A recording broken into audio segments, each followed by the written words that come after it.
Magnus be on top? I want to praise Gukesh though. He looks so focused, and we're off. It's a king's pawn opening. Magnus, does he know that he starts the game with 7 minutes? He's just adjusting his pieces, losing valuable seconds here, and he eventually plays e5. What will we see? Earlier we saw an Italian game, and it's a repeat of the classical game, the classical clash between these two. Magnus happy with his opening there, seemingly. Judith, are you surprised to see Magnus repeat? We thought he was in trouble a bit earlier on in the classical. Well, I think the troubles he had, he did not consider necessarily that it was so serious, and probably he discovered how he is going to be deviating in this position. Okay, and Magnus has deviated indeed. He's pushed his pawn to a6 and dropped back with his dark squared bishop, and this is where surely the importance of having seconds on site to do the homework, to do the preparation, is invaluable. It's priceless. Clearly Magnus has had someone helping him, and he's gone to check this opening. And okay, finally black castles. It's very different from earlier though. Well, at this point, for example, in this tournament, I think it is very important for the players to have a second, because for sure the seconds are going to be taking a look already during the game what kind of ideas they have for the Armageddon if they get to that point. And of course Magnus has his second over here, so that is a lot of help, I think, mentally also, that you get an advice and then you're on your own, but still you have someone who checked it and gives the proper advice. Yeah, and I was getting flashbacks, and I was thinking, I've seen this position before. And of course, it's very similar to one of Magnus's games against Wesley So. Yeah, the problem with the Italian game is I always get flashbacks, I always get deja vu, and then it turns out it's not this exact position I've seen before, it's just something that looks almost identical. And also, it's also pretty okay, I think, that he's repeating the same line, because it was very difficult for Magnus to create something that he can play for a win, right? But at this point, the draw and the victory is the same amount of point he can gain. So usually I don't think he's worried too much that he should be losing any of the game. Yeah, when Magnus needs to be solid, he tends to thrive. That is, yeah, going back to basics for him. And we see a knight trade. A set of pawns have left the board as well. Who are these exchanges favoring, Judith? I thought black will be going to d8, but of course as draw is enough, and maybe this is possible, because after rook b5 black would be going probably just rook fb8, and c6 would be unavoidable.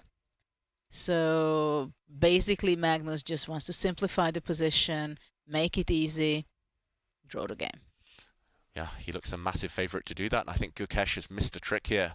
I think he just assumed he could take this pawn, because the other option is just to trade the rooks off, and black has no problems at all there. If anyone's better, it's going to be black with the open file if you take this rook now.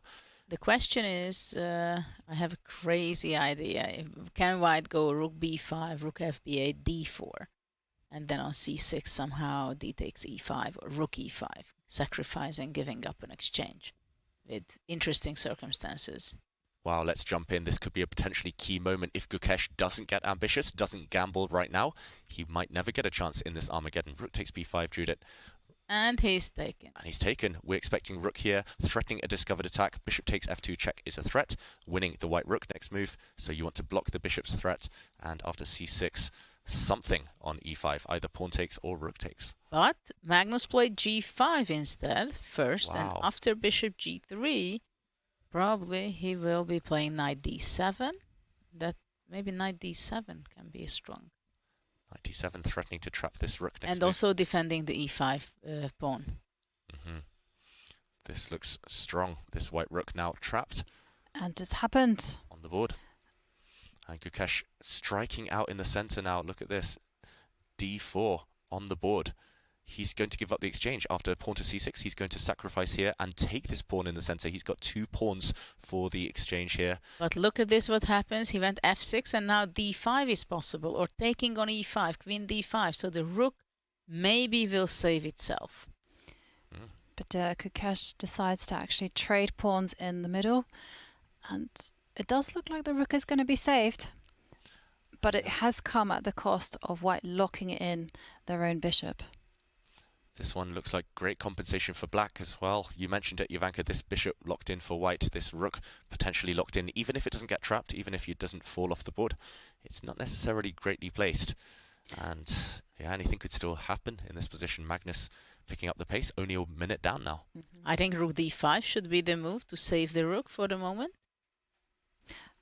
I was also I agree with you, but I also wondered about c4, c5 if you're in a must-win situation. Yeah, I was also wondering of c4, and after c6 you would be capturing the bishop, I guess, takes, and c5, and this is what we see on the board. You're a prophet, Jovanka. It's happening. Gukesh needs to gamble, and he's ready to give up material in order to do so. I thought it's not going to be enough for him, but I understand that he's going to this direction.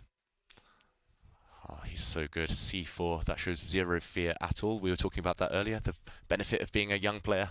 You believe in all of your calculations. You never doubt.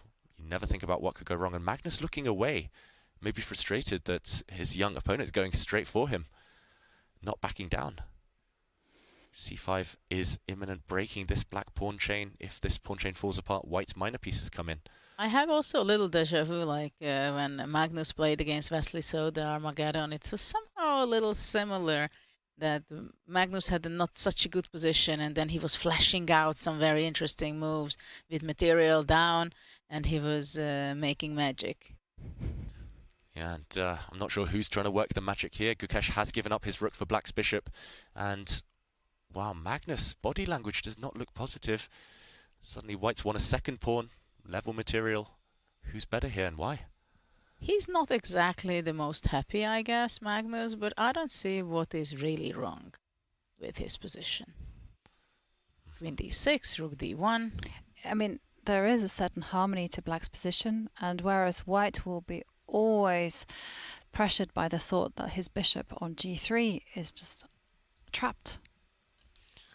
Oh, and question mark for Magnus's last move. It looks like the evaluation mark. e5 can be captured. I was... Oh, knight takes pawn is possible here. Or bishop. Yeah, or bishop takes. Bishop takes or knight takes, I'm not sure.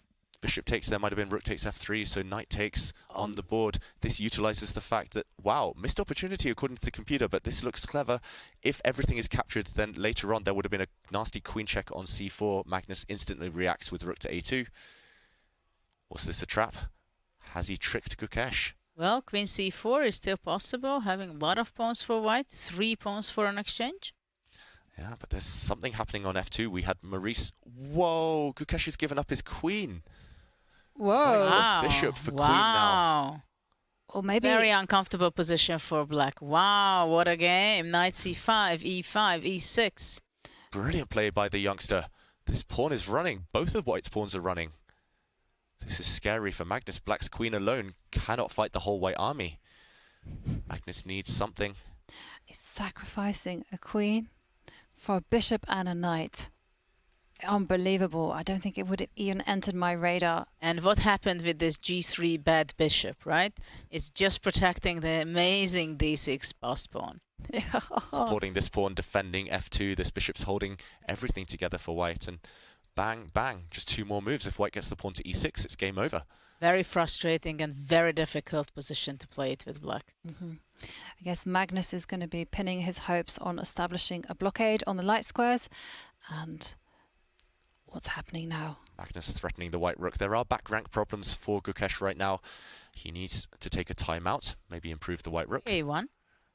Okay. f3, what a nice move. Protecting it with the bishop. White's bishop doing all of the work in this game. And what can Magnus do now? The black rook is stuck. There are all sorts of threats. White's e-pawn in some cases can advance. At the same time, I'm not sure about this f3. With rook a8, rook a2, there is a target on g2 as a counter-attack. Counterplay, potentially. It takes a while, though. Does black have that time? The white pawns look so scary. White is threatening in some lines to just drop the white knight back as well. Gain time against that black queen. And then the pawns will roll. Key moment. What a game. I do like that comment. We need more games like this. I wholeheartedly agree. I mean, fire on the board. Magnus now ticking close to 2 minutes on the clock. Whereas for Gukesh, 5 minutes, and Magnus grabbing the pawn. It's a big question for Gukesh. Can he push the e-pawn to its destination? What a game.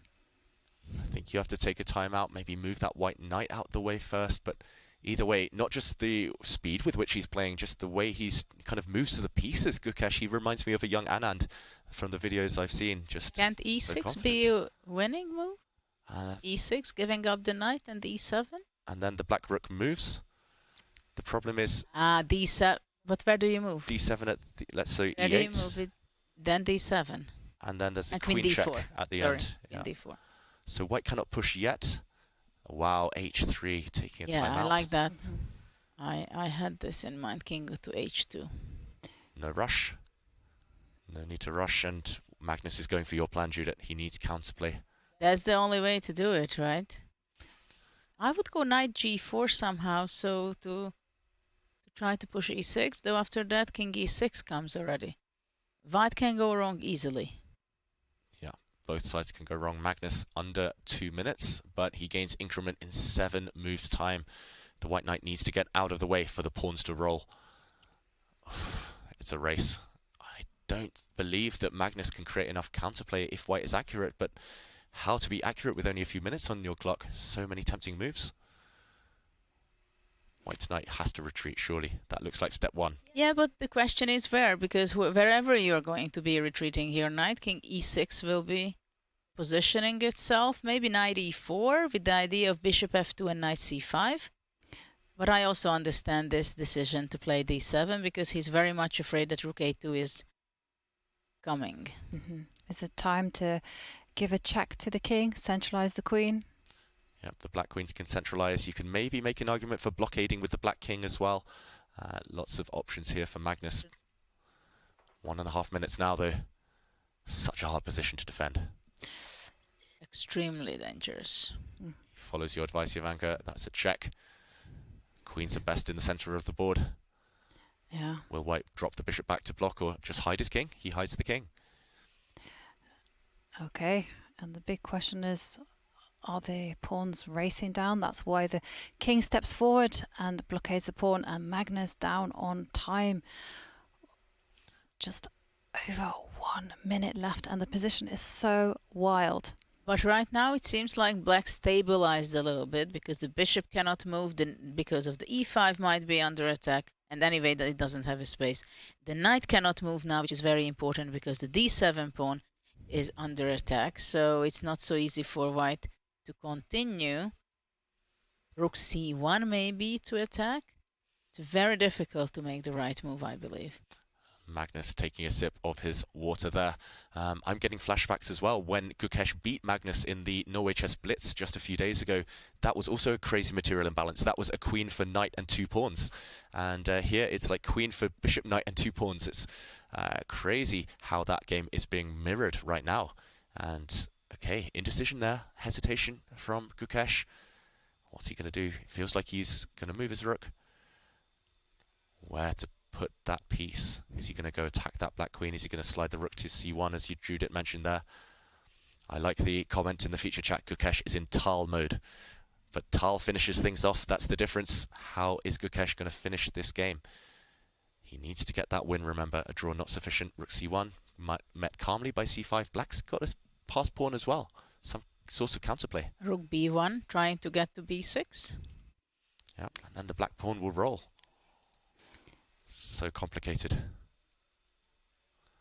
Yeah, the pressure is on, and Gukesh now ticking to under 1 minute and 40 seconds. Is the time to kind of step back with the knight and pin all hopes on the e-pawn, because white's rook is just not joining in the action. He does indeed step back with the knight, but now the d-pawn drops. You feel that that was white's pride and joy, really. But maybe it needed to be done. I like actually this move from the perspective that bishop f2 after rook c5 will be very strong. But of course it's a shame that the d7 pass pawn is gone. Oh, and Magnus not actually capturing that it. pawn. Oh, he means business, and instead pushing the pawn to c4. Wow. But now rook d2, rook c2, then rook a1, right? If the rook slides up, then black can actually get back down behind on white's first rank with rook a1 and queen g1 ideas. Okay, knight d6, he's jumping in. Can Magnus keep his pawn alive, or is it time finally to capture that scary white d-pawn? Look at Gukesh kind of taking that peek up at the screen now. He's getting 1 second increment in a few moves time. Both players under the 1 minute mark. No way back from here. It's going to be eternal time trouble. I think I would just take that pawn. Too scary. No, Magnus is in a confident mood. I think he's going to push the pawn on c3. Then knight b5, maybe? Oh, you're right, Jovanka. Or back. And now it comes back. Maybe that pawn's life was short-lived after all. And rook d3 is threatening. Big threat. Magnus So, has to move his king. Okay, one will be a blunder. What is he? Oh, okay. I thought he was going to put his king on a bad square there. He retreats out of the way of any knight checks. Rook c6, very powerful. Still threats on the board. Magnus moving his queen away.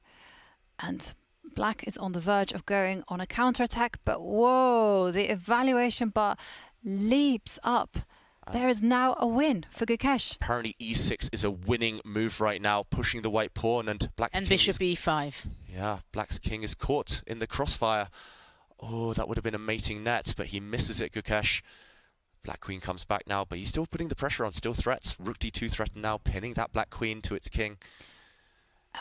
Magnus, less than 10 seconds, less than 5 seconds.